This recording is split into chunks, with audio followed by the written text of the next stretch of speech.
Hi everybody, my name is Grover, and today I'm going to do a review on an electric bike that I bought. It's a mini bike.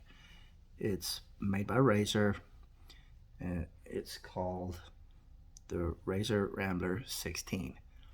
I've had this bike let me just turn around a little bit so you can see the bike behind me. I've had this bike for about a month, and it's a lot of fun. I can tell you that right now. Let me just go over a few things about the bike that people might be curious about. And in fact, I was kind of curious about the specs of this bike before I bought it. I did research some other bikes.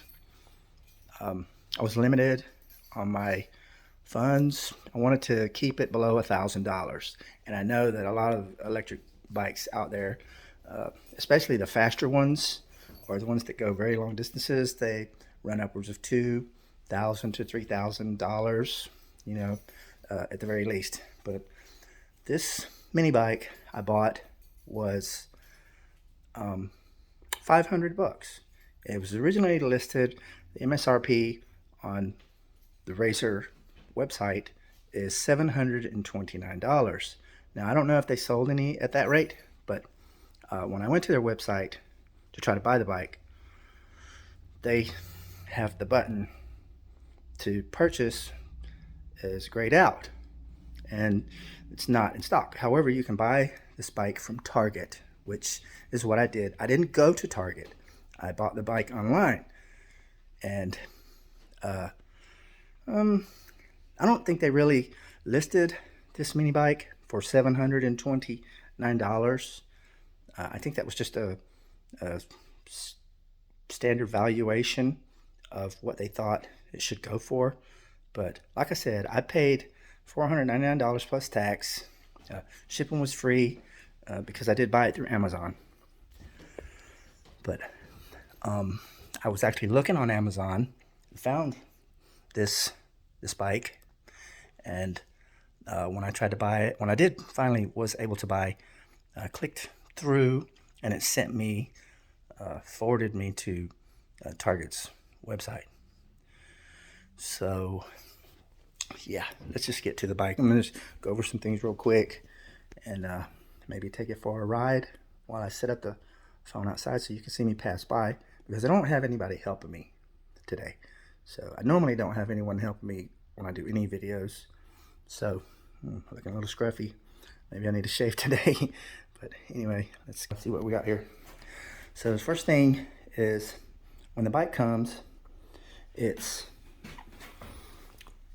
fully assembled except for the riser and the handlebars. And I got a few scratches there. I've had this bike for a month, so I'll tell you why these scratches are here in a few moments. But so you do have to assemble this part. You have to put this riser on, put the handlebar, and insert these bolts. There's screws underneath that are welded to the frame of the neck. And you just tighten it down until you know it's not going to move. And this phone mount that I have right here is an aftermarket piece. I got that about a week later. But it comes with this brake that controls the back wheel right here. And let's see what else. Right here is your indicator, which it does not have. It has a light that lights up. These three all light up, but the indicator doesn't necessarily tell you how much battery is left. So you have to time it, and I just go by my mileage. When I get to about 10 miles, I got to make sure I'm close to home. So this works the headlights. So I'll just turn this on and show you. Turn it on here, and then of course the lights are on. So you press that down, and then you see the tail lights on, and the headlight, which is a LED light. It's very good. So let's turn this back off. And right here is the switch, turn it off and on. This is the charging port. I got a lot of sand. It was raining yesterday when I was outside, so it got kind of dirty. But that's the charging port. You need to try to make sure that stays closed. so that nothing gets in there, because if something falls down in there, it's going to be very hard to get out. You would have to take it apart. So try to keep that closed all the time.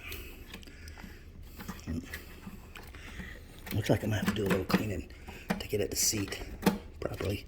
It's got too much sand on it.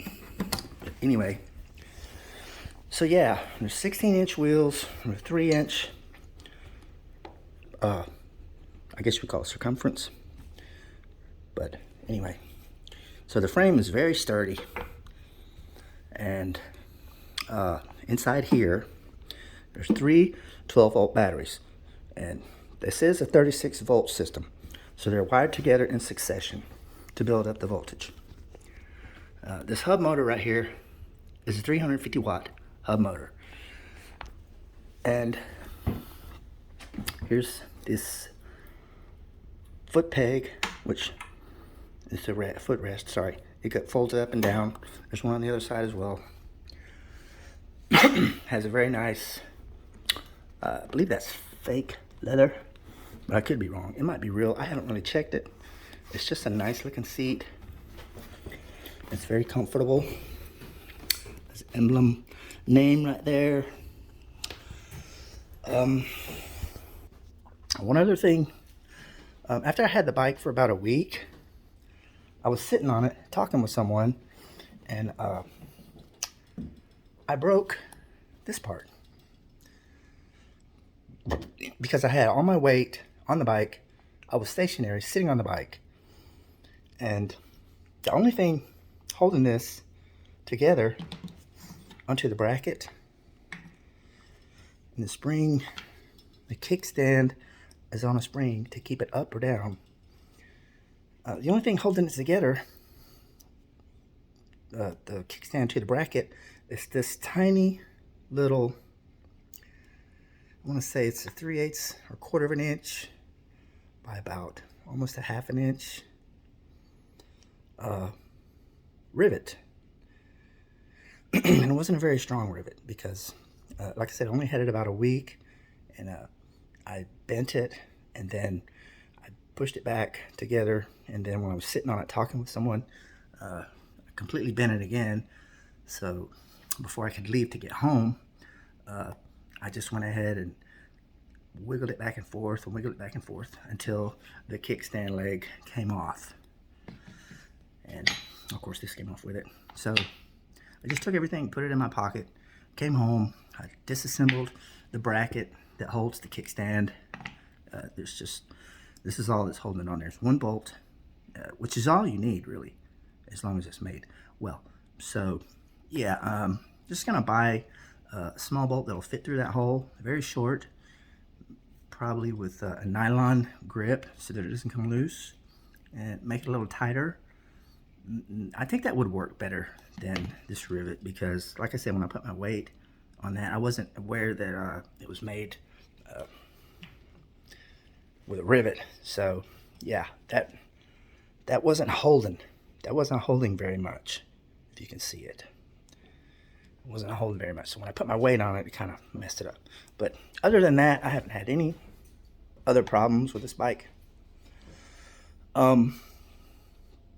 It's a 350-watt motor. It's a 36-volt system with a controller, the power switch, and the headlights, tail lights. And I bought this 1/2-inch cable to lock it up because, of course, if you pay $500 for an electric bike, you don't want it to go missing. So anytime I go anywhere, if I'm going to leave it outside or in a place where I'm not close to home, I'll lock it up. That's just common sense.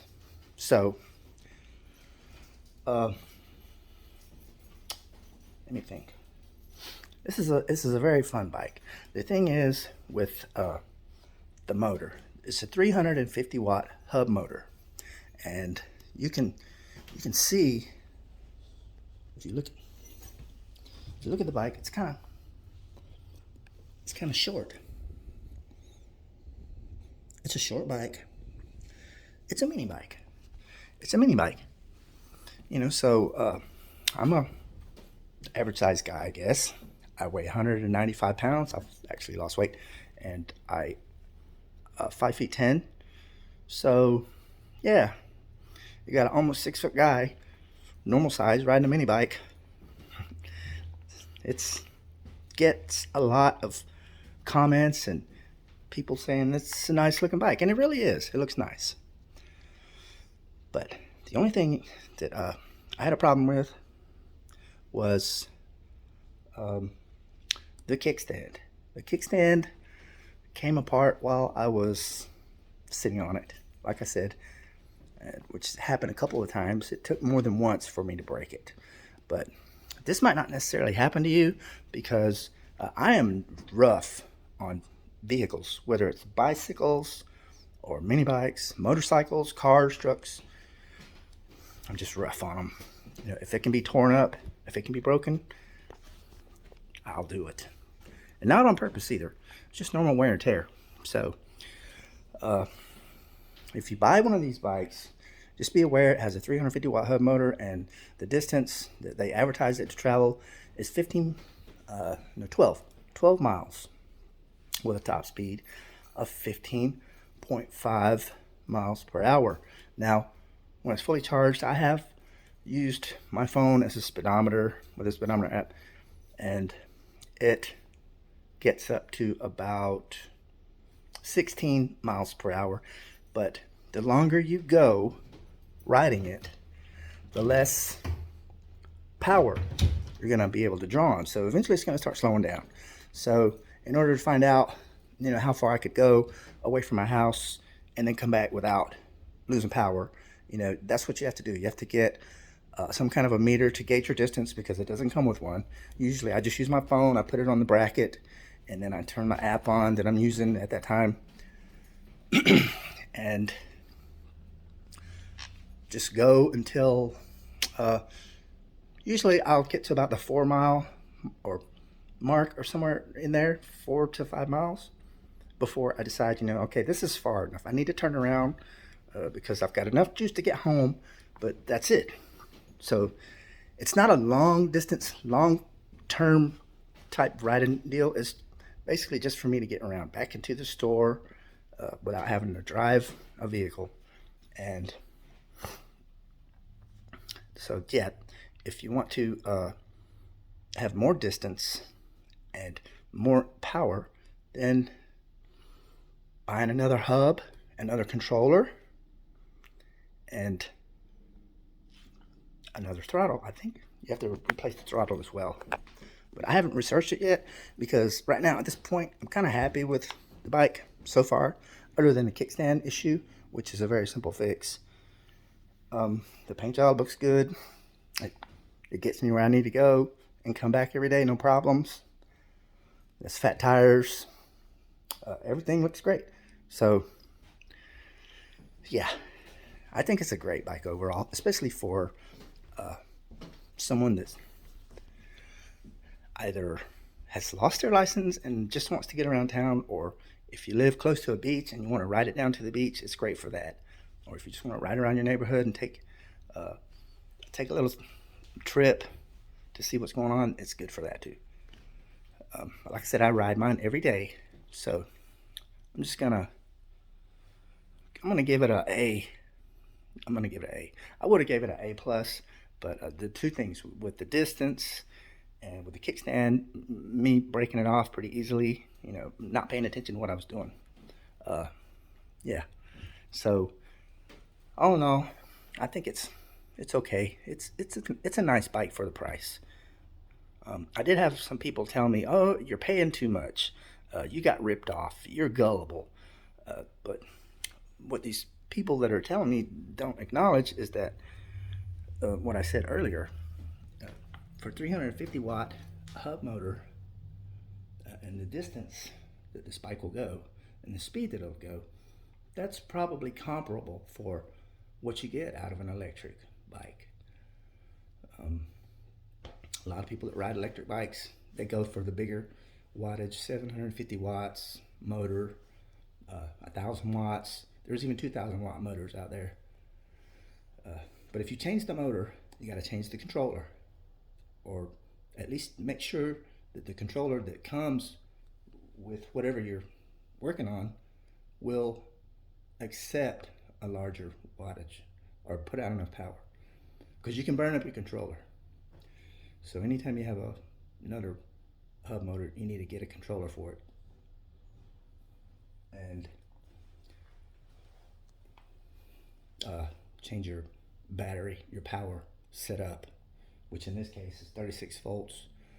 But I think a lot of hub motors, like a 1,000-watt motor I was looking at, is 72 volts. So I could keep these batteries, which are lead acid, and add 3 more lead acid batteries to it. That would be 72 volts. Of course, connected in series, which is how this is. And every time you connect another 12 volts, it ups the rating. So that's something for another day. But for now, I'm just going to keep it like it is, at least until spring. And we'll see. When spring comes, I'll probably start doing some modifications, and might get a basket for the front, a flag, like the old bicycles back in the old days had. You could buy one of those. Some lights for the tires, because I like to ride around at night. But I don't necessarily like to keep the headlight on because it drains the battery.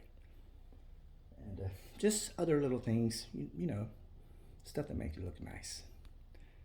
So I'm going to take it out for a little ride now. I'm going to try to get some of that clip into this video. And then that's pretty much it. If you have any questions, just put them in the comment section, and I'll check back on this and try to answer to the best of my ability.